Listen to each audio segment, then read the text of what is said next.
જી આપનું નામ? હું મૃણાલી પટેલ, જી આપની શાળાનું નામ? કવિ શ્રી ઉષ્ણસ પ્રાથમિક શાળા ક્રમાંક 318. આપશ્રીને શાનો એવોર્ડ આપવામાં આવ્યો છે?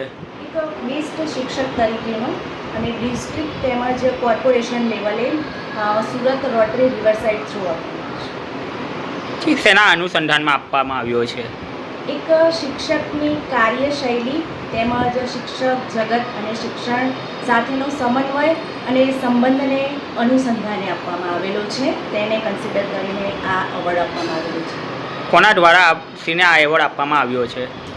સુરત રિવરસાઇડ દ્વારા આપવામાં આવેલો છે, ચેરિટેબલ ટ્રસ્ટ છે. તમે બીજો શું સંદેશો પાઠવવા માંગો છો જી ટીવી ગુજરાતીના માધ્યમથી?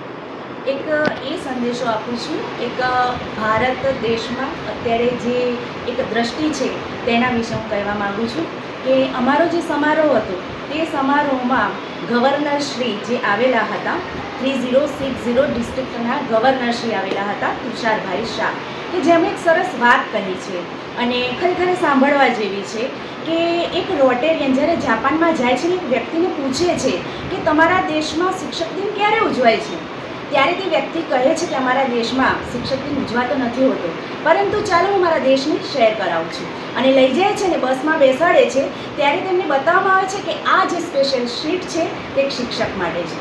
આગળ માર્કેટમાં લઈ જાય છે ત્યારે તે વ્યક્તિ એમ કહે છે કે અહીંયા જે છૂટ આપવામાં આવી છે સ્પેશિયલી એક શિક્ષક માટે આપવામાં આવેલી છે. એક સમારોહમાં જાય છે અને ત્યાં ગાડી પણ બતાવવામાં આવે છે કે જે ફર્સ્ટ રો છે એ શિક્ષક માટે છે.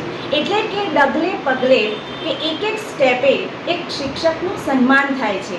અને અમારા દેશમાં એટલે કે જાપાનીઝ વ્યક્તિ કહે છે કે અમારા દેશમાં ક્ષણે ક્ષણે એક શિક્ષકનું સન્માન આપવામાં આવે છે અને ઉજવણી થતી હોય છે. તો બસ આ જ રાહ અમે જોઈએ છીએ કે આપણા દેશમાં પણ દરેક વ્યક્તિના હૃદયમાં પગલે ને પગલે ડગલે ને ડગલે એક શિક્ષકનું હૃદયથી સન્માન થાય. Thank you so much.